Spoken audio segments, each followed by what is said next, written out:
আসসালামু আলাইকুম। Basic accounting এর 4 নম্বর ক্লাসে সবাইকে স্বাগতম। আজকের ক্লাসের আলোচনার বিষয় হচ্ছে 1 নম্বরে ইনকাম স্টেটমেন্ট বা profit and loss account item অর্থাৎ বিশদায় বিবরণীর উপাদানসমূহ।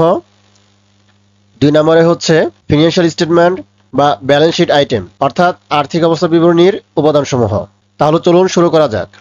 বিসমিল্লাহির রহমানির রহিম। Income statement item and financial statement item. Income স্টেটমেন্টের এর অর্থ হলো বিশদায় বিবরণী এবং ফিনান্সিয়াল স্টেটমেন্ট এর অর্থ হলো আর্থিক অবস্থা বিবরণী। ইনকাম স্টেটমেন্টের আরো অনেকগুলো নাম থাকতে পারে, যেমন profit and loss account, income summary ইত্যাদি। আর ফিনান্সিয়াল স্টেটমেন্টের আরো কয়েক নামে থাকতে পারে, যেমন ব্যালেন্স শিট। ব্যালেন্স শিট আর ফিনান্সিয়াল স্টেটমেন্ট কিন্তু একই কথা। তো এখানে আমাদের দুইটা বিষয় সম্পর্কে জানতে হবে, একটা হলো ইনকাম স্টেটমেন্ট আইটেম আর একটা হলো ফিনান্সিয়াল স্টেটমেন্ট বা ব্যালেন্স শিট আইটেম। তো এখানে ইনকাম স্টেটমেন্টে অর্থাৎ বিশদায় বিবরণীর উপাদান সমূহ। তো এখানে বিশদায় বিবরণীতে কি কি আসে? সকল প্রকার মুনাফা জাতীয় আয় এবং ব্যয় অর্থাৎ অল রেভিনিউ এবং অল এক্সপেন্স। এটা অবশ্যই মুনাফা জাতীয় আয় ব্যয় হতে হবে, মূলধন জাতীয় আয় ব্যয় না। তাহলে স্বাভাবিকভাবে আমরা যে আয় এবং ব্যয়গুলো দেখি বা জানি সেগুলি কিন্তু আমাদের এই ইনকাম স্টেটমেন্টে আসবে।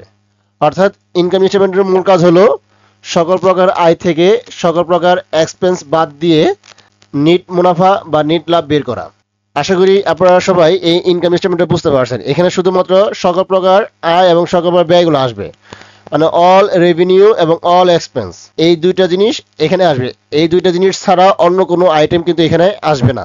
আমি আবার বলতেছি, সকল প্রকার মুনাফা জাতীয় আয় এবং সকল প্রকার মুনাফা জাতীয় ব্যয়। সকল প্রকার মুনাফা জাতীয় আয় থেকে মানে অল রেভিনিউ থেকে সকল প্রকার মুনাফা জাতীয় ব্যয় অর্থাৎ অল এক্সপেন্স বাদ দেওয়ার পরে যা থাকবে সেটাই কিন্তু আমাদের নিট লাভ বা নিট লস। লাভ হতে পারে এবং লস হতে পারে। যদি রেভিনিউ বেশি হয়, এক্সপেন্স কম হয়, তাহলে আমাদের নিট লাভ হবে। আর যদি রেভিনিউ কম হয়, এক্সপেন্স যদি বেশি হয়, তাহলে আমাদের নিট লস হবে। আশা করি আপনারা সবাই এই ইনকাম স্টেটমেন্টের আইটেমগুলো বুঝতে পারছেন। এখানে আয় এবং ব্যয় ছাড়া কিন্তু অন্য কোনো উপাদানগুলো এখানে আসবে না। তারপর আমাদের 2 নম্বর ছিল ফিনান্সিয়াল স্টেটমেন্ট আইটেম, মানে আর্থিক অবস্থার বিবরণী। এই ফিনান্সিয়াল স্টেটমেন্টকে ব্যালেন্স শিট আইটেম বলা যায়। তাহলে ব্যালেন্স শিট আইটেম বা ফিনান্সিয়াল স্টেটমেন্ট আইটেমের মধ্যে আমাদের আসবে হলো প্রকার সম্পদ, অল লাইবিলিটিস সকল প্রকার দায়, এবং অনার সিকিউরিটি অর্থাৎ মালিকানা সত্ত্ব। এই তিনটা মিলেই হয় আমাদের এই ফিনান্সিয়াল স্টেটমেন্ট। 3টি উপাদান ছাড়া অন্য কোনো উপাদান কিন্তু আমাদের এই ফিনান্সিয়াল স্টেটমেন্ট বা ব্যালেন্স শিটে আসবে না। সো অ্যাকাউন্টিং ইকুয়েশন, হিসাব বিজ্ঞানের মূল সমীকরণ হলো অ্যাসেট সমান লায়াবিলিটিস প্লাস অনার সিকিউরিটি। তার মানে আমাদের অ্যাকাউন্টিং ইকুয়েশন কিন্তু এই যে ফিনান্সিয়াল যে স্টেটমেন্ট, ফিনান্সিয়াল যে আইটেমগুলো আসলো আমাদের উপাদানগুলো, সেগুলো দিয়ে কিন্তু আমাদের অ্যাকাউন্টিং ইকুয়েশন তৈরি করতে হয়। অল লায়াবিলিটি এবং অনার সিকিউরিটি এই তিনটা জিনিস দিয়েই কিন্তু আমাদের অ্যাকাউন্টিং ইকুয়েশন প্রস্তুত করতে হয়। আর এই তিনটা মিলেই কিন্তু আমাদের এই ফিনান্সিয়াল আইটেম। এই 3টি উপাদান দিয়ে কিন্তু আমাদের এই ফিনান্সিয়াল স্টেটমেন্ট বা ব্যালেন্স শিট তৈরি করতে হয়। আর ফিনান্সিয়াল স্টেটমেন্ট বা ব্যালেন্স শিটে যে সমস্ত উপাদানগুলো যাবে সেগুলোই হলো আমাদের অ্যাকাউন্টিং ইকুয়েশনের উপাদান। যেমন অ্যাসেট সমান লায়াবিলিটিস প্লাস অনার সিকিউরিটি, অর্থাৎ লায়াবিলিটি এবং অনার সিকিউরিটি এই দুইটার যোগফল কিন্তু আমাদের অ্যাসেট।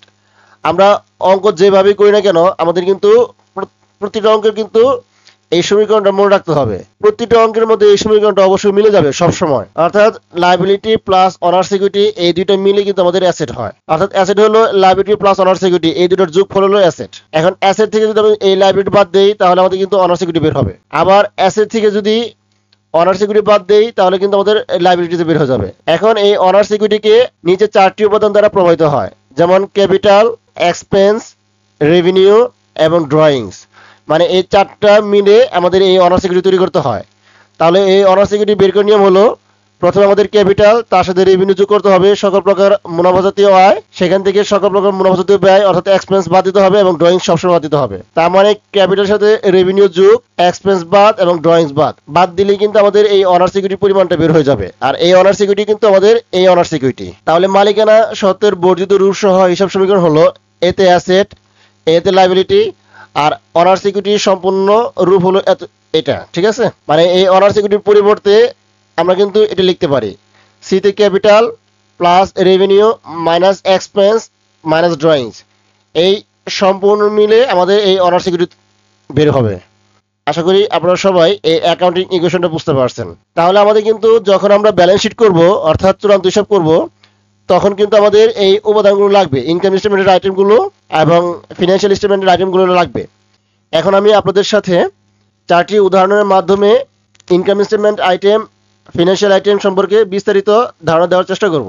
তাহলে এখানে আমরা প্রথমে SMR serial number, accounts name, account nature মানে কি হিসাবের প্রকৃতি, নরমাল ব্যালেন্স স্বাভাবিক জের বা উদ্বৃত্ত, ইনকাম স্টেটমেন্ট বা profit and loss item, financial statement বা ব্যালেন্স শিট আইটেম। তাহলে এক নম্বরে ছিল আমাদের ওপেনিং ইনভেন্টরি, এটা হলো এক্সপেন্স, আর আমরা জানি এক্সপেন্স মানে ডেবিট ব্যালেন্স, আর যেহেতু এটা এক্সপেন্স তার মানে এটা অবশ্যই ইনকাম স্টেটমেন্টে যাবে, ব্যালেন্স শিটে যাবে না। ইনকাম স্টেটমেন্টে কি কি যায়? সকল প্রকার আয় এবং সকল প্রকার ব্যয়। আমি আবার বলতেছি, সকল প্রকার আয় এবং সকল প্রকার ব্যয় হলো ইনকাম স্টেটমেন্ট বা প্রফিট অ্যান্ড লস অ্যাকাউন্টের আইটেম, ঠিক আছে। আর সকল প্রকার সম্পদ, সকল প্রকার দায় এবং সকল প্রকার মালিকানা সত্ত্ব মানে অনার্স ইকুইটি, এটা কিন্তু আমাদের এই ফিনান্সিয়াল স্টেটমেন্টে আসবে, মানে ব্যালেন্স শিটে আসবে। তারপর 2 নম্বর ছিল পারচেস। পারচেস মানে এক্সপেন্স, মানে এটা ক্রয়। এটা অ্যাকাউন্ট নেচার হলো হিসাবে প্রকৃতি হলো এক্সপেন্স মানে খরচ, আর খরচ মানে ডেবিট ব্যালেন্স, আর এটা অবশ্যই ইনকাম স্টেটমেন্টে যাবে কিন্তু ব্যালেন্স শিটে যাবে না। তারপর ছিল সেলস। সেলস মানে বিক্রয়, বিক্রয় মানে আয়, এটা কিন্তু রেভিনিউ অ্যাকাউন্ট। আমরা কিন্তু কোনটা কি বাচক হিসাব সেটা কিন্তু আমরা 3 নম্বর ক্লাসে বিস্তারিত আলোচনা করেছি, তোমরা অবশ্যই 3 নম্বর ক্লাসটা ভালোভাবে দেখে নিবে। আর সকল প্রকার আয় কিন্তু ক্রেডিট ব্যালেন্স, আর এটা কিন্তু অবশ্যই ইনকাম স্টেটমেন্ট আইটেম, মানে আয় এবং ব্যয় কিন্তু ইনকাম স্টেটমেন্ট আইটেম, আর সম্পদ, দায় এবং মালিকানা সত্ত্ব কিন্তু ফিনান্সিয়াল স্টেটমেন্ট আইটেম, তার মানে এটা ফিনান্সিয়াল স্টেটমেন্ট যাবে না। তারপর আছে সার্ভিস রেভিনিউ, এটা কিন্তু আমাদের রেভিনিউ মানে আয়, আয় মানে ক্রেডিট ব্যালেন্স, আর এটা অবশ্যই ইনকাম স্টেটমেন্টে যাবে কিন্তু ব্যালেন্স শিটে যাবে না। স্যালারি এক্সপেন্স, বেতন খরচ, এটা কিন্তু এক্সপেন্স, আর এক্সপেন্স মানে ডেবিট ব্যালেন্স, এটা অবশ্যই ইনকাম স্টেটমেন্টে যাবে কিন্তু ব্যালেন্স শিটে যাবে না। এন্ডিং ইনভেন্টরি, এটা কিন্তু অ্যাসেট, অ্যাসেট মানে ডেবিট ব্যালেন্স, এটা কিন্তু ইনকাম স্টেটমেন্টে যাবে না কিন্তু ব্যালেন্স শিটে যাবে। তারপর আছে অ্যাডভার্টাইজমেন্ট এক্সপেন্স, এটা কিন্তু আমাদের খরচ মানে এক্সপেন্স, এক্সপেন্স মানে ডেবিট ব্যালেন্স, এটা অবশ্যই ইনকাম স্টেটমেন্টে আসবে কিন্তু ব্যালেন্স শিটে আসবে না।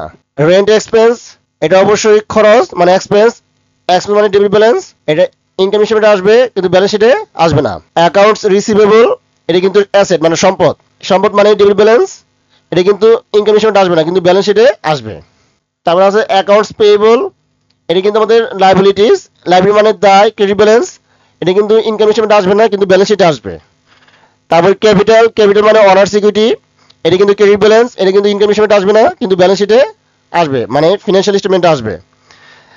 তারপর আমাদের ছিল ব্যাংক ওভারড্রাফট, মানে ব্যাংক জমাতিরিক্ত, এটা কিন্তু আমাদের লাইবিলিটিস, আর লাইবিলিটি মানে ক্রেডিট ব্যালেন্স, এটা কিন্তু ইনকাম স্টেটমেন্টে আসবে না কিন্তু ব্যালেন্স শিটে আসবে বা ফিনান্সিয়াল স্টেটমেন্টে আসবে। ক্যারিজ ইন, ক্রয় পরিবহন, এটা কিন্তু এক্সপেন্স, এক্সপেন্স মানে ডেবিট ব্যালেন্স, এটা ইনকাম স্টেটমেন্টে আসবে কিন্তু ব্যালেন্স শিটে আসবে না। ক্যারিজ আউট, এটি কিন্তু আমাদের বিক্রয় পরিবহন, পরিবহন সকল প্রকার পরিবহনী খরচ মানে ক্রয় পরিবহনী হোক আর বিক্রয় পরিবহনী হোক, এটা কিন্তু আমাদের এক্সপেন্স, আর এক্স মানে ডেবিট ব্যালেন্স, এটা ইনকাম স্টেটমেন্টে আসবে কিন্তু ব্যালেন্স শিটে আসবে না। তারপরে 15 নম্বর ছিল ফার্নিচার, এটা কিন্তু আমাদের অ্যাসেট সম্পদ, আর সম্পদ মানে ডেবিট ব্যালেন্স, এটা কিন্তু আমাদের ইনকাম স্টেটমেন্টে আসবে না কিন্তু ব্যালেন্স শিটে আসবে। তারপর আছে আমাদের নোট রিসিভেবল, এটা কিন্তু অ্যাসেট, অ্যাসেট মানে ডেবিট ব্যালেন্স, এটা কিন্তু ইনকাম স্টেটমেন্টে আসবে না কিন্তু ব্যালেন্স শিটে আসবে। তারপর আমাদের প্রিপেইড ইন্স্যুরেন্স, অগ্রিম বীমা, এটা কিন্তু আমাদের অ্যাসেট মানে সম্পদ, আর সম্পদ মানে ডেবিট ব্যালেন্স, এটা কিন্তু ইনকাম স্টেটমেন্টে আসবে না কিন্তু ব্যালেন্স শিটে আসবে। তারপর ছিল আমাদের নোটস পেয়েবল, এটা কিন্তু লাইবিলিটি দায়, দায় মানে ক্রেডিট ব্যালেন্স, এটা কিন্তু ইনকাম স্টেটমেন্টে আসবে না কিন্তু ব্যালেন্স শিটে আসবে। ড্রয়িংস মানে এটা অনার্স ইকুইটি, এটা কিন্তু ডেবিট ব্যালেন্স, এটা কিন্তু ইনকাম স্টেটমেন্টে আসবে না কিন্তু ব্যালেন্স শিটে ক্যাপিটাল থেকে বাদ যাবে। তারপর আমাদের ইন্টারেস্ট এক্সপেন্স, এটা কিন্তু এক্সপেন্স মানে খরচ ডেবিট ব্যালেন্স, আর এটা কিন্তু ইনকাম স্টেটমেন্টে আসবে যেহেতু এটা খরচ, আর কিন্তু ব্যালেন্স শিটে আসবে না। তারপরে অ্যাপ্রেন্টিসশিপ প্রিমিয়াম মানে শিক্ষানবিশ সালামি, এটা কিন্তু রেভিনিউ মানে আয়, এটা কিন্তু ক্রেডিট ব্যালেন্স, এটা ইনকাম স্টেটমেন্টে আসবে কিন্তু ব্যালেন্স শিটে আসবে না। রেন্ট রেভিনিউ মানে ভাড়া আয়, এটা কিন্তু রেভিনিউ মানে আয়, আয় মানে ক্রেডিট ব্যালেন্স, এটা ইনকাম স্টেটমেন্টে আসবে কিন্তু ব্যালেন্স শিটে আসবে না। আর্নড সার্ভিস রেভিনিউ, এটা কিন্তু দায়, অনুপার্জিত সেবা আয়, এটা কিন্তু দায় হবে, আর দায় মানে ক্রেডিট ব্যালেন্স, এটা কিন্তু ইনকাম স্টেটমেন্টে আসবে না কিন্তু ব্যালেন্স শিটে আসবে। ল্যান্ড এন্ড বিল্ডিং, ভূমি ও দালান, এটা কিন্তু আমাদের স্থায়ী সম্পদ বা অ্যাসেট, অ্যাসেট মানে ডেবিট ব্যালেন্স, এটা কিন্তু ইনকাম স্টেটমেন্টে আসবে না কিন্তু ব্যালেন্স শিটে আসবে। তারপর আমাদের আসলে ওয়েজেস এক্সপেন্স, এটা কিন্তু এক্সপেন্স মানে খরচ, এটা কিন্তু আমাদের ডেবিট ব্যালেন্স, এটা ইনকাম স্টেটমেন্টে আসবে কিন্তু ব্যালেন্স শিটে আসবে না। তারপর আমাদের ছিল প্রিপেড স্যালারি, প্রিপেড স্যালারি মানে অগ্রিম বেতন, এটা কিন্তু আমাদের অ্যাসেট মানে সম্পদ, যে কোনো খরচের আগে এই প্রিপেড কথা লেখা থাকলেই সেটা কিন্তু অ্যাসেট হয়ে যাবে। প্রিপেড মানে অগ্রিম, খরচের অগ্রিম মানে সম্পদ, আর সম্পদ মানে ডেবিট ব্যালেন্স, আর এটা কিন্তু আমাদের ইনকাম হিসেবে আসবে না, কিন্তু ব্যালেন্স শিটে আসবে। তারপরে আমাদের ওয়েজেস পেয়েবল, পেয়েবল মানে দায়, মানে প্রদেয় হিসাব। তাহলে ওয়েজেস পেয়েবল মানে মজুরি, প্রদেয় মজুরি। আর এর লাইবিলিটি মানে দায়, আর দায় মানে ক্রেডিট ব্যালেন্স, এটা ইনকাম হিসেবে আসবে না, কিন্তু ব্যালেন্স শিটে আসবে। তারপরে আছে স্যালারিজ পেয়েবল, প্রদেয় বেতন, এটা লাইবিলিটিস, এটা ক্রেডিট ব্যালেন্স, এটা ইনকাম হিসেবে আসবে না, কিন্তু ব্যালেন্স শিটে আসবে। তারপরে ইন্টারেস্ট পেয়েবল, এই যে পেয়েবল লেখা থাকলেই দায়, যতগুলো অঙ্কের মধ্যে এই পেয়েবল কথা লেখা থাকবে সেগুলো অবশ্যই চলতি দায়, মানে ইন্টারেস্ট পেয়েবল, ওয়েজেস পেয়েবল, তারপরে স্যালারিজ পেয়েবল, এগুলো সবই কিন্তু আমাদের দায় ধরতে হবে। পেয়েবল মানে প্রদেয়, তাহলে এটা ক্রেডিট ব্যালেন্স, এটা কিন্তু ইনকাম হিসেবে আসবে না, কিন্তু ব্যালেন্স শিটে আসবে। তারপরে ইনভেস্টমেন্ট মানে বিনিয়োগ, মানে সম্পদ, এটা কিন্তু অ্যাসেট, অ্যাসেট মানে ডেবিট ব্যালেন্স, এটা ইনকাম হিসেবে আসবে না, কিন্তু ব্যালেন্স শিটে আসবে। তারপরে 12% ব্যাংক লোন, এটা কিন্তু দায়, এটা লাইবিলিটিস, এটা কি দায় মানে ক্রেডিট ব্যালেন্স, এটা কিন্তু ইনকাম হিসেবে আসবে না, কিন্তু ব্যালেন্স শিটে আসবে। তারপরে ব্যাড ডেট এক্সপেন্স মানে অনাদায় পাওনা বা কুইন, এটা কিন্তু এক্সপেন্স মানে খরচ, ডেবিট ব্যালেন্স, এটা কিন্তু ইনকাম হিসেবে আসবে, কিন্তু ব্যালেন্স শিটে আসবে না। ব্যাড ডেট এক্সপেন্স বলতে বোঝানো হয় মানে দেনাদার কাছ থেকে যে পরিমাণ টাকা অনেক চেষ্টার পর আর পাওয়া যাবে না, সেটা কিন্তু bad date expense. Discount expense মানে এটা খরচ, মানে এক্সপেন্স, এক্সপেন্স মানে ডেবিট ব্যালেন্স, আর এটা কিন্তু আমাদের ইনকাম হিসেবে আসবে, কিন্তু ব্যালেন্স শিটে আসবে না। ডিসকাউন্ট রেভিনিউ, প্রাপ্ত বাট্টা মানে বাট্টা আয়, এটা কিন্তু রেভিনিউ মানে আয়, আয় মানে ক্রেডিট ব্যালেন্স, এটা ইনকাম হিসেবে আসবে, কিন্তু ব্যালেন্স শিটে আসবে না। গুডউইল মানে সুনাম, এটা কিন্তু আমাদের অ্যাসেট বা সম্পদ, সম্পদ মানে ডেবিট ব্যালেন্স, এটা ইনকাম হিসেবে আসবে না, কিন্তু ব্যালেন্স শিটে আসবে। মেশিনারি, মেশিনারি মানে কল কবজা বা মেশিনারি, সেটা আমাদের কিন্তু অ্যাসেট, অ্যাসেট মানে ডেবিট ব্যালেন্স, এটা ইনকাম হিসেবে আসবে না, কিন্তু ব্যালেন্স শিটে আসবে। তারপরে আমাদের আছে ইন্টারেস্ট রিসিভেবল, যে হিসাবের সাথে এই রিসিভেবল কথা লেখা থাকবে সেটা কিন্তু আমাদের সম্পদ, মানে চলতি সম্পদ। রিসিভেবল মানে প্রাপ্য, প্রাপ্ত না প্রাপ্য। তাহলে ইন্টারেস্ট রিসিভেবল মানে কি প্রাপ্য সুদ, যে সুদের টাকাটা আয় হয়েছে কিন্তু এখনো পাওয়া যায়নি, পাওয়া যাবে, এরকম বোঝায় আর কি। এটা কিন্তু আমাদের অ্যাসেট, আর অ্যাসেট মানে সম্পদ, ডেবিট ব্যালেন্স, এটা কিন্তু ইনকাম হিসেবে আসবে না, কিন্তু ব্যালেন্স শিটে আসবে। যে মানে যে হিসাবের সাথে এই রিসিভেবল কথা লেখা থাকবে সেটা সম্পদ, আর পেয়েবল লেখা থাকলে দায়। লিজ মানে ইজারা, ইজারা মানে সম্পদ, এটা ডেবিট ব্যালেন্স, আর এটা কিন্তু ইনকাম হিসেবে আসবে না, কিন্তু ব্যালেন্স শিটে আসবে। ইকুইপমেন্ট অভিসরঞ্জাম, এটা কিন্তু আমাদের অ্যাসেট, অ্যাসেট মানে ডেবিট ব্যালেন্স, এটা ইনকাম হিসেবে আসবে না, কিন্তু ব্যালেন্স শিটে আসবে। প্রিপেড রেন্ট মানে অগ্রিম ভাড়া, এটা কিন্তু আমাদের অ্যাসেট মানে সম্পদ, এটা ডেবিট ব্যালেন্স, এটা ইনকাম হিসেবে আসবে না, কিন্তু ব্যালেন্স শিটে আসবে। সাব রেন্ট মানে উপভাড়া, এটা কিন্তু আমাদের আয়, আয় মানে ক্রেডিট ব্যালেন্স, এটা ইনকাম হিসেবে আসবে, কিন্তু ব্যালেন্স শিটে আসবে না। ট্যাক্স পেয়েবল মানে প্রদেয় কর, এটা কিন্তু আমাদের লাইবিলিটিস, যেহেতু এখানে পেয়েবল কথা লেখা আছে। দায়, দায় মানে ক্রেডিট ব্যালেন্স, আর এটা ইনকাম হিসেবে আসবে না, কিন্তু ব্যালেন্স শিটে আসবে। তারপর জেনারেল রিজার্ভ, এটা কিন্তু অনার সিকিউরিটি, এটা কিন্তু ক্রেডিট ব্যালেন্স, এটা কিন্তু আমাদের ইনকাম হিসেবে আসবে না, কিন্তু ব্যালেন্স শিটে ক্যাপিটালের সাথে যোগ করতে হবে, বা আলাদাভাবে উদ্বৃত্ত ও সঞ্চিতির মধ্যে এই জেনারেল রিজার্ভটা লিখলেই হবে। তারপর আমাদের হচ্ছে প্যাকিং এক্সপেন্স, এটা হচ্ছে এক্সপেন্স মানে খরচ, খরচ মানে ডেবিট ব্যালেন্স, এটা ইনকাম হিসেবে আসবে, কিন্তু ব্যালেন্স শিটে আসবে না। তারপর আমাদের ডিফার্ড অ্যাডভার্টাইজমেন্ট, এটা কিন্তু আমাদের বিলম্বিত বিজ্ঞাপন, আর বিলম্বিত বিজ্ঞাপন মানে অ্যাসেট মানে সম্পদ, এটা ডেবিট ব্যালেন্স, এটা কিন্তু ইনকাম হিসেবে আসবে না, কিন্তু ব্যালেন্স শিটে আসবে। লোন, লোন মানে ঋণ বা দায়, এটা কিন্তু লাইবিলিটিস, আর লাইবিলিটি মানে ক্রেডিট ব্যালেন্স, এটা কিন্তু ইনকাম হিসেবে আসবে না, কিন্তু ব্যালেন্স শিটে আসবে। ইন্স্যুরেন্স এক্সপেন্স মানে বীমা খরচ, এটা কিন্তু এক্সপেন্স মানে খরচ, খরচ মানে ডেবিট ব্যালেন্স, এটা ইনকাম হিসেবে আসবে, কিন্তু ব্যালেন্স শিটে আসবে না। তারপর প্রিপেড রেন্ট অগ্রিম ভাড়া, এটা কিন্তু অ্যাসেট, অ্যাসেট মানে ডেবিট ব্যালেন্স, ইনকাম হিসেবে আসবে, কিন্তু ব্যালেন্স শিটে আসবে না। আর রেন্ট রিসিভেবল প্রাপ্য ভাড়া, যে ভাড়ার টাকাটা এখনো পাওয়া যায় নাই, অর্জিত হয়েছে কিন্তু এখনো পাওয়া যায় নাই, যেহেতু এখানে রিসিভেবল কথা লেখা আছে, তবে এটা সম্পদ অ্যাসেট, আর অ্যাসেট মানে ডেবিট ব্যালেন্স, আর এটা আমাদের ইনকাম হিসেবে আসবে না, কিন্তু ব্যালেন্স শিটে আসবে। তারপর আছে আমাদের আনআর্নড রেন্ট রেভিনিউ, অনুপার্জিত ভাড়া আয়, এটা কিন্তু আমাদের লাইবিলিটিস, যেহেতু এখানে আমাদের আনআর্ন কথা লেখা আছে, যে অঙ্কের সাথে শুরুতে আনআর্ন কথা লেখা থাকবে সেটা কিন্তু আমাদের দায় ধরতে হবে, অনুপার্জিত। তাহলে আমাদের অনুপার্জিত ভাড়া আয়, এটা আমাদের লাইবিলিটি হবে, দায়, দায় মানে ক্রেডিট ব্যালেন্স, আর দায় যেহেতু এটা অবশ্যই ইনকাম হিসেবে আসবে না, কিন্তু ব্যালেন্স শিটে আসবে। আশা করি আপনারা এই 50টা আইটেম বুঝতে পারছেন।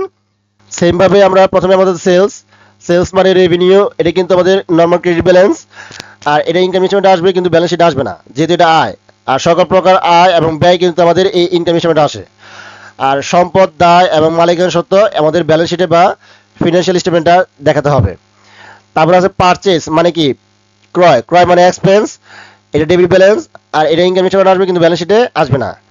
বিগিনিং ইনভেন্টরি মানে কি ওপেনিং ইনভেন্টরি, এটা কিন্তু এক্সপেন্স মানে খরচ, এটা ব্যালেন্স শিটে আসবে, এটা ডেবিট ব্যালেন্স, এটা ব্যালেন্স ইনকাম হিসেবে আসবে, কিন্তু ব্যালেন্স শিটে আসবে না।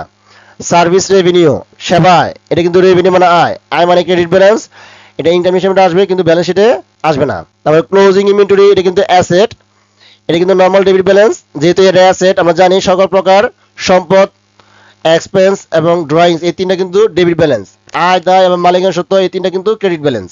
যেহেতু এটা অ্যাসেট এই জন্য ডেবিট ব্যালেন্স, আর অ্যাসেট যেহেতু এটা ইনকাম হিসেবে আসবে না কিন্তু ব্যালেন্স শিটে আসবে। ইনকাম হিসেবে লক্ষ্য করে একটা, এটা কিন্তু আমাদের ক্লোজিং ইনভেন্টরি, এটা সমন্বয় এন্ট্রি, এটা অবশ্যই যদি সমন্বয় থাকে তাহলে আমাদের ইনকাম ইনস্টলমেন্টের পার্সেস থেকে বাদ দিতে হবে এবং অ্যাসেট পাশে দেখাতে হবে। আর যদি এটা র মেলের ভিতরে থাকে তাহলে সেটা অবশ্যই সরাসরি আমাদের ব্যালেন্স শিটে দেখাতে হবে। স্যালারি এক্সপেন্স মানে এটা এক্সপেন্স মানে খরচ, স্যালারি মানে বেতন, আর যেহেতু খরচ এটা অবশ্যই ডেবিট ব্যালেন্স, আর এটা ইনকাম হিসেবে আসবে কিন্তু ব্যালেন্স শিটে আসবে না। তারপরে ইউটিলিটিজ এক্সপেন্স, এটা খরচ, খরচ মানে ডেবিট ব্যালেন্স, এটা ইনকাম হিসেবে আসবে কিন্তু ব্যালেন্স শিটে আসবে না। সকল প্রকার এক্সপেন্স এবং সকল প্রকার রেভিনিউ আমাদের এই ইনকাম স্টেটমেন্টের ব্যাপারে প্রফিট এন্ড লসে আসবে। আর বাকি যা আছে অ্যাসেট, লায়াবিলিটি এবং অনার্স ইকুইটি সব আমাদের এই ফিনান্সিয়াল স্টেটমেন্টে বা ব্যালেন্স শিটে দেখাতে হবে। শুধুমাত্র এক্সপেন্স আর রেভিনিউগুলো আমাদের ইনকাম স্টেটমেন্ট দেখাতে হবে। তারপর আছে রিপেয়ার এক্সপেন্স, মেরামত খরচ, এটা কিন্তু এক্সপেন্স, এটা অবশ্যই ডেবিট ব্যালেন্স হবে, যেহেতু এটা এক্সপেন্স এটা অবশ্যই ইনকাম স্টেটমেন্টে আসবে কিন্তু ব্যালেন্স শিটে আসবে না। নোট রিসিভেবল, প্রাপ্য নোট, যেহেতু এখানে রিসিভেবল কথা লেখা আছে তারপরে এটা অবশ্যই সম্পদ অ্যাসেট, আর অ্যাসেট মানে ডেবিট ব্যালেন্স, এটা কিন্তু ইনকাম স্টেটমেন্ট আসবে না কিন্তু ব্যালেন্স শিটে আসবে। নোটস পেয়েবল, প্রদীয় নোট, এটা কিন্তু লায়াবিলিটি বা দায়, দায় মানে ক্রেডিট ব্যালেন্স, আর এটা ইনকাম স্টেটমেন্ট আসবে না কিন্তু ব্যালেন্স শিটে আসবে। ক্যাপিটাল, এটা কিন্তু অনার্স ইকুইটি, এটা কিন্তু ক্রেডিট ব্যালেন্স, এটা ইনকাম স্টেটমেন্ট আসবে না কিন্তু ব্যালেন্স শিটে আসবে। তারপরে ব্যাংক ওভারড্রাফট, ব্যাংক জমাতিরিক্ত, এটা কিন্তু আমাদের দায়। ব্যাংক জমাতিরিক্ত বলতে বোঝানো হয় ব্যাংকে যে পরিমাণ টাকা জমা আছে তার চেয়ে বেশি ওঠানো হয়েছে, এটাকে ব্যাংক ওভারড্রাফট বলা হয়, অর্থাৎ ব্যাংক জমাতিরিক্ত বলা হয়। আর এই ব্যাংক জমাতিরিক্ত অবশ্যই কোম্পানির জন্য একটা দায়, চলতি দায়, আর দায় মানে ক্রেডিট ব্যালেন্স, আর এটা কিন্তু ইনকাম হিসেবে আসবে না কিন্তু ব্যালেন্স শিটে আসবে। তারপর আছে ট্রান্সপোর্ট ইন, ক্রয় পরিবহন, ট্রান্সপোর্ট ইন, ক্যারিজ ইন, এগুলো একই জিনিস। ট্রান্সপোর্ট ইন মানে ক্রয় পরিবহন, এটা কিন্তু এক্সপেন্স, এটা ডেবিট ব্যালেন্স, এটা ইনকাম হিসেবে আসবে কিন্তু ব্যালেন্স শিটে আসবে না। ট্রান্সপোর্ট আউট, বিক্রয় পরিবহন, এটা কিন্তু আমাদের এক্সপেন্স মানে খরচ, আমরা কিছুক্ষণ আগে বলছিলাম সকল প্রকার পরিবহন, ট্রান্সপোর্ট ইন বা ট্রান্সপোর্ট আউট, ক্যারিজ ইন বা ক্যারিজ আউট, এগুলো কিন্তু সবই খরচ, আর খরচ মানে ডেবিট ব্যালেন্স, এটা ইনকাম হিসেবে আসবে কিন্তু ব্যালেন্স শিটে আসবে না। ফার্নিচার, আসবাবপত্র, এটা কিন্তু আমাদের অ্যাসেট, অ্যাসেট মানে ডেবিট ব্যালেন্স, এটা ইনকাম হিসেবে আসবে না কিন্তু ব্যালেন্স শিটে আসবে। অ্যাকাউন্ট রিসিভেবল, প্রাপ্য হিসাব, এটা কিন্তু আমাদের অ্যাসেট মানে সম্পদ, এটা ডেবিট ব্যালেন্স, এটা ইনকাম হিসেবে আসবে না কিন্তু ব্যালেন্স শিটে আসবে। আবার আছে প্রিপেড ইন্স্যুরেন্স মানে অগ্রিম বীমা, এটা কিন্তু আমাদের অ্যাসেট, এই যে এখানে অগ্রিম কথা লেখা আছে প্রিপেড, যে খরচের আগে প্রিপেড কথা লেখা থাকবে সেটা কিন্তু আমাদের সম্পদ ধরতে হবে, মানে খরচের অগ্রিম কিন্তু আমাদের সম্পদ, সেটা প্রিপেড ইন্স্যুরেন্স হতে পারে, প্রিপেড স্যালারি হতে পারে, প্রিপেড রেন্ট হতে পারে। যে প্রিপেড ইন্স্যুরেন্স এটা এক্সপেন্স, এক্সপেন্স মানে ডেবিট ব্যালেন্স, এটা কিন্তু আমাদের ইনকাম হিসেবে আসবে না কিন্তু ব্যালেন্স শিটে আসবে। আবার অ্যাকাউন্টস পেয়েবল, প্রদীয় হিসাব, এটা কিন্তু আমাদের দায়, লায়াবিলিটিস। ক্রেডিট ব্যালেন্স, দায় মানে ক্রেডিট ব্যালেন্স, এটা কিন্তু ইনকাম হিসেবে আসবে না কিন্তু ব্যালেন্স শিটে আসবে। তারপর আমাদের আছে ড্রয়িংস, ড্রয়িংস মানে অনার্স ইকুইটি বা মালিকানা সত্ত্ব, এটা কিন্তু আমাদের ডেবিট ব্যালেন্স, এটা কিন্তু ইনকাম হিসেবে আসবে না কিন্তু ব্যালেন্স শিটে ক্যাপিটাল থেকে বাদ দিতে হবে। তারপর আছে আমাদের ইলেকট্রিসিটি এক্সপেন্স মানে বিদ্যুৎ খরচ, এটা কিন্তু আমাদের এক্সপেন্স মানে খরচ, আর খরচ মানে ডেবিট ব্যালেন্স, এটা কিন্তু ইনকাম হিসেবে আসবে কিন্তু ব্যালেন্স শিটে আসবে না। কমিশন রেভিনিউ মানে প্রাপ্ত কমিশন, কমিশন আয়, এটা কিন্তু আমাদের রেভিনিউ, এটা কিন্তু ক্রেডিট ব্যালেন্স, এটা কিন্তু ইনকাম হিসেবে আসবে কিন্তু ব্যালেন্স শিটে আসবে না, যেহেতু এটা রেভিনিউ। সকল প্রকার এক্সপেন্স এবং সকল প্রকার রেভিনিউ কিন্তু আমাদের ইনকাম হিসেবে আসবে। রেন্ট রেভিনিউ, এটা কিন্তু আমাদের রেভিনিউ, রেভিনিউ মানে ক্রেডিট ব্যালেন্স, এটা কিন্তু আমাদের ইনকাম হিসেবে আসবে কিন্তু ব্যালেন্স শিটে আসবে না। তারপর আছে আমাদের আনআর্নড সার্ভিস রেভিনিউ, অনবার্জিত সেবা আয়, এটা কিন্তু আমাদের লায়াবিলিটিস, এটা কিন্তু ক্রেডিট ব্যালেন্স, এটা কিন্তু ইনকাম হিসেবে আসবে না কিন্তু ব্যালেন্স শিটে আসবে। তারপর ল্যান্ড এন্ড বিল্ডিং, এটা কিন্তু আমাদের অ্যাসেট মানে সম্পদ, অ্যাসেট মানে ডেবিট ব্যালেন্স, এটা আমাদের ইনকাম হিসেবে আসবে না কিন্তু ব্যালেন্স শিটে আসবে। তারপর আমাদের আছে কস্ট অফ গুডস সোল্ড অর্থাৎ বিক্রিত পণ্যের ব্যয়, আর এটি হলো আমাদের এক্সপেন্স, আর এক্সপেন্স মানে ডেবিট ব্যালেন্স, আর এটি ইনকাম হিসেবে আসবে কিন্তু ব্যালেন্স শিটে আসবে না। ওয়েজেস পেয়েবল মানে প্রদীয় মজুরি, এটি কিন্তু আমাদের লায়াবিলিটিস মানে দায়, আর দায় মানে ক্রেডিট ব্যালেন্স, এটা কিন্তু আমাদের ইনকাম হিসেবে আসবে না কিন্তু ব্যালেন্স শিটে আসবে। তারপর আমাদের আছে প্রিপেড স্যালারি, এই যে প্রিপেড কথা লেখা আছে তারপর এটা সম্পদ। অগ্রিম বেতন, এটা অ্যাসেট হবে, আর অ্যাসেট মানে ডেবিট ব্যালেন্স, আর এটা যেহেতু অ্যাসেট এটা অবশ্যই ইনকাম হিসেবে আসবে না কিন্তু ব্যালেন্স শিটে আসবে। তারপরে স্যালারিজ পেয়েবল, এটা কিন্তু আমাদের লায়াবিলিটিস মানে দায়, দায় মানে ক্রেডিট ব্যালেন্স, এটা ইনকাম হিসেবে আসবে না কিন্তু ব্যালেন্স শিটে আসবে। তারপরে ইন্টারেস্ট পেয়েবল, এটা আমাদের দায়, দায় মানে ক্রেডিট ব্যালেন্স, এটা ইনকাম হিসেবে আসবে না কিন্তু ব্যালেন্স শিটে আসবে। তারপর আছে ইনভেস্টমেন্ট মানে বিনিয়োগ, আর এটা যেহেতু অ্যাসেট, আর অ্যাসেট মানে ডেবিট ব্যালেন্স, এটা ইনকাম হিসেবে আসবে না কিন্তু ব্যালেন্স শিটে আসবে। 12% ব্যাংক লোন মানে ব্যাংক ঋণ, এটা লায়াবিলিটিস মানে দায়, দায় মানে ক্রেডিট ব্যালেন্স, আর যেহেতু এটা দায় এটা অবশ্যই ইনকাম হিসেবে আসবে না কিন্তু ব্যালেন্স শিটে আসবে। মিসলিনিয়াস এক্সপেন্স মানে বিবিধ খরচ, আর যেহেতু এটা খরচ, এটা এক্সপেন্স মানে ডেবিট ব্যালেন্স, আর এটা ইনকাম হিসেবে আসবে কিন্তু ব্যালেন্স শিটে আসবে না। ডিপ্রিসিয়েশন এক্সপেন্স মানে অবচয় খরচ, এটা অবশ্যই এক্সপেন্স হবে, আর এক্সপেন্স মানে ডেবিট ব্যালেন্স, আর যেহেতু এটা এক্সপেন্স অবশ্যই এটা ইনকাম হিসেবে দেখাতে হবে কিন্তু ব্যালেন্স শিটে এটা আসবে না। তারপর আছে ডিসকাউন্ট রেভিনিউ বাট্রা আয়, এটা কিন্তু রেভিনিউ মানে আয় হবে, আয় মানে ক্রেডিট ব্যালেন্স, আর এটা অবশ্যই ইনকাম হিসেবে আসবে কিন্তু ব্যালেন্স শিটে আসবে না। তারপর আছে আমাদের গুডউইল বা সুনাম, এটা অবশ্যই অ্যাসেট মানে ডেবিট ব্যালেন্স, আর যেহেতু এটা অ্যাসেট অবশ্যই এটা ইনকাম হিসেবে আসবে না কিন্তু ব্যালেন্স শিটে আসবে। তারপর আসলে মেশিনারি মানে কল কবজা, এটা অবশ্যই অ্যাসেট মানে ডেবিট ব্যালেন্স, আর এটা ইনকাম হিসেবে আসবে না কিন্তু ব্যালেন্স শিটে আসবে। তারপরে আমাদের আছে ইন্টারেস্ট রিসিভেবল মানে প্রাপ্য সুদ, যেহেতু এখানে রিসিভেবল কথা লেখা আছে এটা অবশ্যই অ্যাসেট হবে, আর অ্যাসেট মানে ডেবিট ব্যালেন্স, আর এটা অবশ্যই ইনকাম হিসেবে আসবে না কিন্তু ব্যালেন্স শিটে আসবে। তারপর আছে লিজ মানে ইজারা মানে অ্যাসেট মানে সম্পদ, এই সম্পদ অবশ্যই ডেবিট ব্যালেন্স, এটা কিন্তু ইনকাম হিসেবে আসবে না কিন্তু ব্যালেন্স শিটে আসবে। তারপর আছে আমাদের ইকুইপমেন্ট মানে সরঞ্জাম, যেহেতু এটা সম্পদ এটা অবশ্যই ইনকাম হিসেবে আসবে না কিন্তু ব্যালেন্স শিটে আসবে। তারপর আমাদের আছে প্রিপেড রেন্ট মানে অগ্রিম ভাড়া, এটা অবশ্যই অ্যাসেট হবে, যেহেতু এখানে প্রিপেড কথা লেখা আছে, আর এখানে ডেবিট ব্যালেন্স, অ্যাসেট মানে ডেবিট ব্যালেন্স, এটা ইনকাম হিসেবে আসবে না কিন্তু ব্যালেন্স শিটে আসবে। তারপরে আছে আমাদের ডিভিডেন্ড রেভিনিউ মানে প্রাপ্ত লভ্যাংশ, এটা অবশ্যই আমাদের রেভিনিউ হবে, যেহেতু এখানে রেভিনিউ কথা লেখা আছে, আর রেভিনিউ মানে ক্রেডিট ব্যালেন্স, এটা ইনকাম হিসেবে আসবে কিন্তু ব্যালেন্স শিটে আসবে না। ট্যাক্স পেয়েবল প্রদেয় কর, এটা কিন্তু লায়াবিলিটি বা দায়, যেহেতু পেয়েবল কথা লেখা আছে, এখানে পেয়েবল কথা লেখা থাকলে সেটা দায় ধরতে হবে, আর দায় মানে ক্রেডিট ব্যালেন্স, যেহেতু এটা দায় এটা অবশ্যই ইনকাম হিসেবে আসবে না কিন্তু ব্যালেন্স শিটে আসবে। তারপর আছে আমাদের জেনারেল এক্সপেন্স, এটা অনার সিকিউরিটি, এটা ক্রেডিট ব্যালেন্স, এটা ইনকাম হিসেবে আসবে না কিন্তু ব্যালেন্স শিটে আসবে। তারপর আছে আমাদের প্যাকিং এক্সপেন্স মানে মৌখিক খরচ, এটা অবশ্যই আমাদের এক্সপেন্স হবে, আর এক্সপেন্স মানে ডেবিট ব্যালেন্স, এটা ইনকাম হিসেবে আসবে কিন্তু ব্যালেন্স শিটে আসবে না। তারপর আছে ডিফার্ড অ্যাডভার্টাইজমেন্ট মানে বিলম্বিত বিজ্ঞাপন, এটা কিন্তু আমাদের অ্যাসেট হবে, অ্যাসেট মানে ডেবিট ব্যালেন্স, এটা ইনকাম হিসেবে আসবে না কিন্তু ব্যালেন্স শিটে আসবে। তারপর ডিভেঞ্চার লোন বা ডেট, এটা তিনটা কিন্তু একই কথা, এটা মানে ঋণ মানে সকল প্রকার ঋণ কিন্তু আমাদের, যদি আমি ঋণ নেই কারো কাছ থেকে ঋণ নেই তাহলে সেটা অবশ্যই দায় হবে, আর যদি আমি ঋণ দেই তাহলে সেটা সম্পদ হবে। তাহলে এটা যেহেতু আমি ঋণ কোনো কিছু লেখা না থাকলে বুঝতে হবে আমি ঋণ নিচ্ছি, মানে কোম্পানি অন্য কারো কাছ থেকে ঋণ নেওয়া হয়েছে, এই জন্য এটা দায় হবে। আর দায় মানে ক্রেডিট ব্যালেন্স, এটা ইনকাম হিসেবে আসবে না কিন্তু ব্যালেন্স শিটে আসবে। তারপর আছে ব্যাংক চার্জ মানে ব্যাংক সেবার যে চার্জটা কাটা হয় সেটা কিন্তু ব্যাংক চার্জ, তাই এটা কিন্তু এক্সপেন্স, এটা কিন্তু ডেবিট হবে, এক্সপেন্স মানে ডেবিট ব্যালেন্স, আর এটা ইনকাম হিসেবে আসবে কিন্তু ব্যালেন্স শিটে আসবে না। তারপর হচ্ছে প্রিপেড রেন্ট অগ্রিম ভাড়া, এটা কিন্তু অ্যাসেট মানে সম্পদ মানে ডেবিট ব্যালেন্স, এটা ইনকাম হিসেবে আসবে না কিন্তু ব্যালেন্স শিটে আসবে। তারপর আছে আমাদের ইন্টারেস্ট রিসিভেবল মানে প্রাপ্য সুদ, মানে টাকা ভবিষ্যতে পাওয়া যাবে, সেটা কিন্তু আমাদের অ্যাসেট, যেহেতু এখানে রিসিভেবল কথা লেখা আছে, এটা অ্যাসেট হবে, আর অ্যাসেট মানে ডেবিট ব্যালেন্স, এটা ইনকাম হিসেবে আসবে না কিন্তু ব্যালেন্স শিটে আসবে। তারপর আছে কমিশন এক্সপেন্স মানে দোস্তরি খরচ, কমিশন মানে দোস্তরির ইংরেজি শব্দ হলো কমিশন, সেটা হলো এক্সপেন্স মানে খরচ, আর খরচ মানে ডেবিট ব্যালেন্স, আর এটা ইনকাম হিসেবে আসবে কিন্তু ব্যালেন্স শিটে আসবে না। আশা করি আপনারা সবাই এই 2 নাম্বারটা বুঝতে পারছেন। আরেকটি অঙ্ক অর্থাৎ 3 নম্বর অঙ্কটা দেখা যাক, একই সেম সব একই। সার্ভিস রেভিনিউ, এটা কিন্তু রেভিনিউ মানে আয় মানে ক্রেডিট ব্যালেন্স, আমরা সবাই জানি এটা ইনকাম হিসেবে আসবে কিন্তু ব্যালেন্স শিটে আসবে না।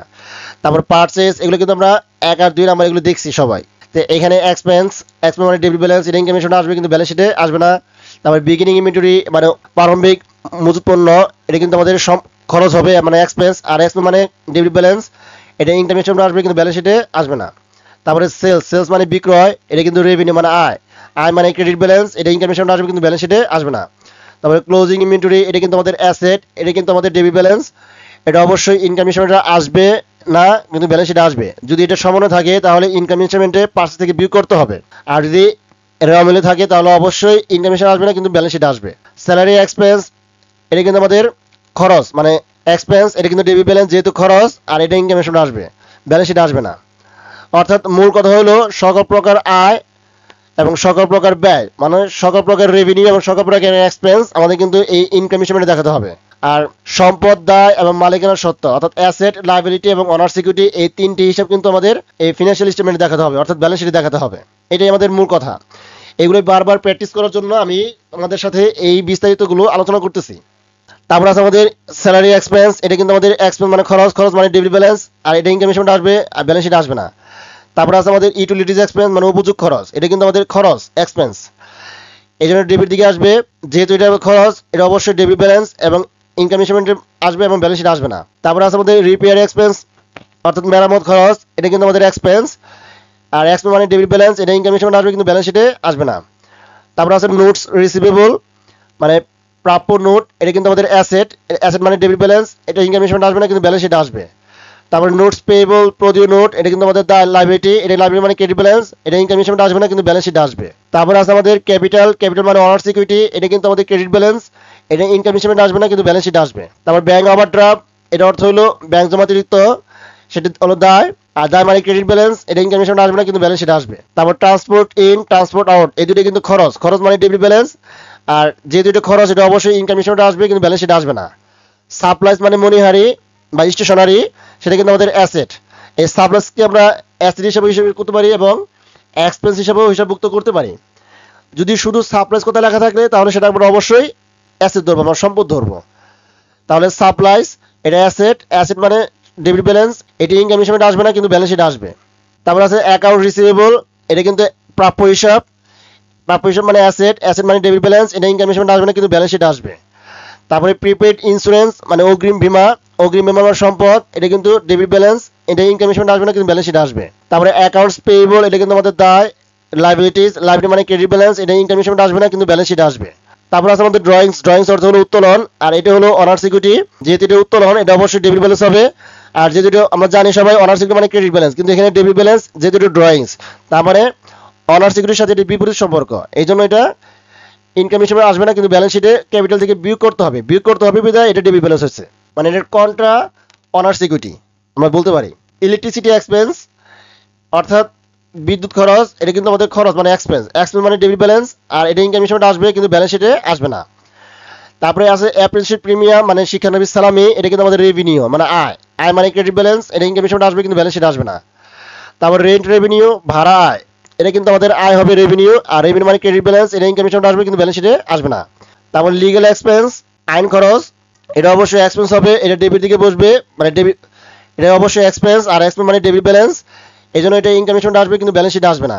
তারপর আছে আমাদের ল্যান্ড অ্যান্ড বিল্ডিং, এটা কিন্তু আমাদের ভূমি ও দালান কোঠা, এটা কিন্তু আমাদের অ্যাসেট মানে ফিক্সড অ্যাসেট, এটা অবশ্যই ডেবিট ব্যালেন্স হবে, আর এটা কিন্তু আমাদের ইনকাম হিসেবে আসবে না কিন্তু ব্যালেন্স শিটে আসবে। তারপর আছে আমাদের কস্ট অফ গুডস সোল্ড মানে বিক্রিত পণ্যের ব্যয়, এটা হলো অবশ্যই খরচ মানে এক্সপেন্স, আর এক্সপেন্স মানে ডেবিট ব্যালেন্স, আর এটা অবশ্যই ইনকাম হিসেবে আসবে কিন্তু ব্যালেন্স শিটে আসবে না। ওয়েজেস পেয়েবল প্রদিও মজুরি, যেহেতু এটা পেয়েবল কথা লেখা আছে তখন প্রদিও মজুরি হবে, আর যেটা হতো দায় মানে লাইবিলিটিস, আর লাইবিলিটি মানে ক্রেডিট ব্যালেন্স, এটা ইনকাম হিসেবে আসবে না কিন্তু ব্যালেন্স শিটে আসবে। তারপর আছে আমাদের প্রিপেড স্যালারি মানে অগ্রিম বেতন, এটা কিন্তু আমাদের অ্যাসেট, অ্যাসেট মানে ডেবিট ব্যালেন্স, আর ইনকাম হিসেবে আসবে না কিন্তু ব্যালেন্স শিটে আসবে।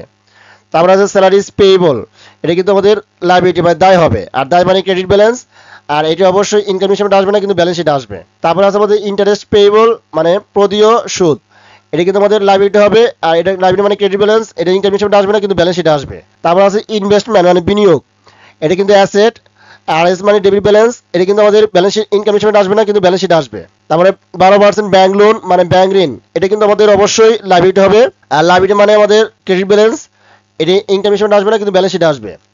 তারপরে মিসেলেনিয়াস এক্সপেন্স, এটা কিন্তু আমাদের এক্সপেন্স মানে খরচ, খরচ মানে ডেবিট ব্যালেন্স, এটা ইনকাম হিসেবে আসবে কিন্তু ব্যালেন্স শিটে আসবে না। তারপরে আছে আমাদের ডিপ্রিসিয়েশন এক্সপেন্স, এটা কিন্তু আমাদের এক্সপেন্স মানে খরচ, যেহেতু এটা এক্সপেন্স অবশ্যই এটা ডেবিট ব্যালেন্স, আর এটা ইনকাম হিসেবে আসবে কিন্তু ব্যালেন্স শিটে আসবে না। তারপরে আছে আমাদের ডিসকাউন্ট রেভিনিউ মানে বাট্রা আয়, এটা কিন্তু আমাদের অবশ্যই রেভিনিউ হবে, আর রেভিনিউ মানে ক্রেডিট ব্যালেন্স, এটা ইনকাম হিসেবে আসবে কিন্তু ব্যালেন্স শিটে আসবে না। তারপর আছে গুডউইল, গুডউইল মানে সুনাম, আর এটা অ্যাসেট, আর অ্যাসেট মানেই ডেবিট ব্যালেন্স, এটা ইনকাম হিসেবে আসবে না কিন্তু ব্যালেন্স শিট আসবে। তারপর আছে মেশিনারি মানে কলকব্জা বা যন্ত্রপাতি, এটা অবশ্যই অ্যাসেট হবে, আর অ্যাসেট মানে ডেবিট ব্যালেন্স, আর ডেবিট ব্যালেন্স মানে যে দুটো অ্যাসেট এটা অবশ্যই ইনকাম হিসেবে আসবে না কিন্তু ব্যালেন্স শিট আসবে। তারপর আছে আমাদের ইন্টারেস্ট রিসিভেবল মানে প্রাপ্য সুদ, এটা অবশ্যই এক্সপেন্স, এটা অবশ্যই আমাদের অ্যাসেট হবে, আর অ্যাসেট মানে ডেবিট ব্যালেন্স, এটা ইনকাম হিসেবে আসবে না কিন্তু ব্যালেন্স শিট আসবে। তারপর আছে লিজ, লিজ মানে ইজারা, এটা অ্যাসেট হবে, অ্যাসেট মানে ডেবিট ব্যালেন্স, আর এটা ইনকাম হিসেবে আসবে না কিন্তু ব্যালেন্স শিট আসবে। এখানে ইকুইপমেন্ট, ইকুইপমেন্ট মানে অবিসরঞ্জাম, এটা কিন্তু আমাদের অ্যাসেট, অ্যাসেট মানে ডেবিট ব্যালেন্স, এটা ইনকাম হিসেবে আসবে না কিন্তু ব্যালেন্স শিট আসবে। তারপর আছে আমাদের প্রিপেড রেন্ট মানে অগ্রিম ভাড়া, এটা কিন্তু আমাদের অ্যাসেট, অ্যাসেট মানে ডেবিট ব্যালেন্স, এটা ইনকাম হিসেবে আসবে না কিন্তু ব্যালেন্স শিটে দেখাতে হবে। তারপর ডিভিডেন্ড রেভিনিউ মানে প্রাপ্ত লভ্যাংশ, এটা কিন্তু আমাদের রেভিনিউ মানে আয়, আর আয় মানে ক্রেডিট ব্যালেন্স, এটা কিন্তু আমাদের ইনকাম হিসেবে দেখাতে হবে কিন্তু ব্যালেন্স শিটে আসবে না। তারপর আছে আমাদের সাপ্লাইস এক্সপেন্স মনিহারি খরচ, এটা কিন্তু আমাদের এক্সপেন্স মানে খরচ, এটা অবশ্যই ডেবিট ব্যালেন্স, আর এটা ইনকাম হিসেবে আসবে কিন্তু ব্যালেন্স শিটে আসবে না। জেনারেল এক্সপেন্স, তারপর আছে জেনারেল এক্সপেন্স, এটা অনার্স ইকুইটি, আর অনার্স মানে ক্রেডিট ব্যালেন্স, এটা কিন্তু আমাদের ইনকাম হিসেবে আসবে না কিন্তু ব্যালেন্স শিটে আসবে। তারপর আছে ডেলিভারি এক্সপেন্স মানে সরবরাহ ব্যয়, এটা কিন্তু আমাদের এক্সপেন্স মানে খরচ, এটা অবশ্যই ডেবিট ব্যালেন্স হবে যেহেতু এটা এক্সপেন্স, আর যেহেতু এক্সপেন্স এটা অবশ্যই ইনকাম আসবে কিন্তু ব্যালেন্স শিটে আসবে না। তারপর ডিফার্ড অ্যাডভার্টাইজমেন্ট অর্থাৎ বিলম্বিত বিজ্ঞাপন, এটা কিন্তু আমাদের অ্যাসেট, আর অ্যাসেট মানে ডেবিট ব্যালেন্স, এটা ইনকাম স্টেটমেন্ট আসবে না কিন্তু ব্যালেন্স শিটে আসবে। তারপরে আছে আমাদের ডিবেঞ্চার লোন বা ডেট, মানে এটা ঋণ, আর ঋণ মানে লাইবিলিটিস মানে দায়, দায় মানে ক্রেডিট ব্যালেন্স, আর এটা ইনকাম স্টেটমেন্ট আসবে না কিন্তু ব্যালেন্স শিটে আসবে। তারপর আছে আমাদের ব্যাংক চার্জ, এটা আমাদের এক্সপেন্স, আর এক্স মানে ডেবিট ব্যালেন্স, এটি ইনকাম স্টেটমেন্ট আসবে কিন্তু ব্যালেন্স শিটে আসবে না। তারপর আছে প্রিপেড রেন্ট, অগ্রিম ভাড়া, এটা কিন্তু অ্যাসেট, অ্যাসেট মানে ডেবিট ব্যালেন্স, এটা ইনকাম স্টেটমেন্ট আসবে না কিন্তু ব্যালেন্স শিটে আসবে। ইন্টারেস্ট রিসিভেবল, প্রাপ্য সুদ, এটা অ্যাসেট, যেহেতু এখানে রিসিভেবল কথা লেখা আছে, আর এটা অবশ্যই ডেবিট ব্যালেন্স হবে, এটা ইনকাম স্টেটমেন্ট আসবে না কিন্তু ব্যালেন্স শিটে আসবে। তারপর আছে আমাদের আর্নার রেন্ট রেভিনিউ, এটা অবশ্যই লাইবিলিটি হবে, যেহেতু এখানে আর্নার কথা লেখা আছে, আর্নার মানে অনুপার্জিত, আর যেহেতু এটা দায় অবশ্যই এটা ক্রেডিট ব্যালেন্স হবে, আর এটা ইনকাম স্টেটমেন্ট আসবে না কিন্তু ব্যালেন্স শিটে আসবে। আশা করি আপনারা সবাই এই 3 নম্বরের এখানে যতগুলো হিসাব আছে সেই হিসাব সম্পর্কে বিস্তারিত বুঝতে পারছেন। তারপর যদি কারো সমস্যা হয় আমাকে কমেন্টের মধ্যে জানাবেন, আমি চেষ্টা করবো আপনাদের সমস্যাগুলো সমাধান করে দেওয়ার জন্য। তাহলে 4 নম্বর অঙ্কের মধ্যে বলা হচ্ছে, 1 নম্বর ছিল সেলস, সেলস মানে বিক্রয়, আর এটা অবশ্যই রেভিনিউ হবে, রেভিনিউ মানে ক্রেডিট ব্যালেন্স, আর এটা অবশ্যই ইনকাম স্টেটমেন্টে যাবে কিন্তু ব্যালেন্স শিটে যাবে না। তারপর পারচেস, এটা আগের মতোই, ওপেনিং ইনভেন্টরি, সার্ভিস রেভিনিউ, এগুলো কিন্তু আমরা বিস্তারিত আলোচনা করছি কিছুক্ষণ আগে। ক্লোজিং ইনভেন্টরি, স্যালারি এক্সপেন্স, এটা কিন্তু খরচ, আর ইউটিলিটি এক্সপেন্স, রিপেয়ার এক্সপেন্স, বিলস রিসিভেবল, বিল রিসিভেবল যে কথা আর নোট রিসিভেবল একই কথা, আবার বিলস পেয়েবল যে কথা, নোটস পেয়েবল কিন্তু একই কথা। তারপর capital, bank overdraft, fruit in, transport in একই জিনিস, ফ্রাইট ইন মানে ক্রয় পরিবহন, ফ্রাইট আউট মানে বিক্রয় পরিবহন, ট্রান্সপোর্ট ইন ক্যারিজ ইন, এগুলো একই কথা। এগুলো সবই এক্সপেন্স, আর এক্সপেন্স মানে ইনকাম স্টেটমেন্টে যাবে, ব্যালেন্স শিটে যাবে না, আর এক্সপেন্স অর্থ হলো ডেবিট ব্যালেন্স। তারপরে সাপ্লাইস, ডেটর্স, ডেটর্স মানে অ্যাকাউন্ট রিসিভেবল, অ্যাকাউন্ট রিসিভেবল যে কথা আর ডেটর্স কিন্তু একই কথা, এটা কিন্তু অ্যাসেট হবে, আর অ্যাসেট মানে ডেবিট ব্যালেন্স, এটা ইনকাম স্টেটমেন্ট আসবে না কিন্তু ব্যালেন্স শিটে আসবে। তারপর আছে আমাদের প্রিপেড ইন্স্যুরেন্স, আমরা কিন্তু আলোচনা করেছি। ক্রেডিটর মানে কি, অ্যাকাউন্টস পেয়েবল, অ্যাকাউন্টস পেয়েবল যে কথা আর ক্রেডিটর কিন্তু একই কথা। ডেটর্স মানে প্রাপ্য হিসাব বা দেনাদার, আর ক্রেডিটর মানে প্রতি হিসাব বা পাওনাদার, মানে ক্রেডিটরকে পাওনাদার বলা হয়, আর অ্যাকাউন্টস পেয়েবলকে প্রতি হিসাব বলা হয়, আর ডেটর্সকে বলা হয় দেনাদার, আর অ্যাকাউন্ট রিসিভেবলকে বলা হয় প্রাপ্য হিসাব। তাহলে ক্রেডিটরে অবশ্যই দায় হবে, আর দায় মানে ক্রেডিট ব্যালেন্স, এটা ইনকাম স্টেটমেন্ট আসবে না কিন্তু ব্যালেন্স শিটে আসবে। ড্রয়িংস নিয়ে আলোচনা করেছি, ইলেকট্রিসিটি এক্সপেন্স নিয়ে আলোচনা করেছি, তারপরে শিক্ষানবী সালামি নিয়ে আলোচনা করেছি, তারপরে রেন্ট রেভিনিউ নিয়ে আলোচনা করেছি, এটা কিন্তু আয়, আয় মানে ক্রেডিট ব্যালেন্স, এটা ইনকাম স্টেটমেন্ট আসবে কিন্তু ব্যালেন্স শিটে আসবে না। তারপরে অডিট ফি মানে নিরীক্ষা ফি, এটা কিন্তু অবশ্যই আমাদের এক্সপেন্স হবে, আর এক্স মানে ডেবিট ব্যালেন্স, এটা অবশ্যই ইনকাম স্টেটমেন্ট আসবে কিন্তু ব্যালেন্স শিটে আসবে না। তারপর land and building, cost of goods sold, wages payable, prepaid salary, salaries payable, interest payable, এগুলো যত পেয়েবল আছে সব কিন্তু দায়, আর দায় মানে ক্রেডিট ব্যালেন্স, এটা কিন্তু আমাদের ইনকাম স্টেটমেন্ট আসবে না কিন্তু ব্যালেন্স শিটে আসবে। ইনভেস্টমেন্ট নিয়ে আলোচনা করেছি, ব্যাংক লোন নিয়ে আলোচনা করেছি, মিসিলিনিয়াস এক্সপেন্স মানে বিবিধ খরচ, এটা এক্সপেন্স, এটা ইনকাম স্টেটমেন্ট আসবে কিন্তু ব্যালেন্স শিটে আসবে না। ডিপ্রিসিয়েশন এক্সপেন্স নিয়ে আলোচনা করেছি, ডিসকাউন্ট রেভিনিউ নিয়ে আলোচনা করেছি, গুডউইল নিয়ে, তারপরে মেশিনারি নিয়ে, interest receivable, lease, equipment, prepaid rent, তারপরে dividend revenue, supplies expense, general reserve, delivery expense, deferred advertisement, debenture, loan, debt, bank charge, prepaid rent, interest receivable, unearned service revenue, এগুলো নিয়ে কিন্তু আমরা কিছুক্ষণ আগে 1 থেকে 3 পর্যন্ত যে উদাহরণগুলো দেখলাম সেগুলো কিন্তু এগুলো ছিল, সেগুলোর মধ্যে কিন্তু এগুলো ছিল। তো এখানে নতুন করে আর কিছু বলার নাই। আশা করি আপনারা সবাই এই 4টা উদাহরণ যদি ভালোভাবে বুঝতে পারেন এবং করতে পারেন, বারবার প্র্যাকটিস করতে পারেন, তাহলে হিসাবের কোন হিসাব কোন দিকে যায় এবং কোন হিসাব কি হয়, কোনটা কি ব্যালেন্স, সেটা কিন্তু বিস্তারিত বুঝতে পারবেন।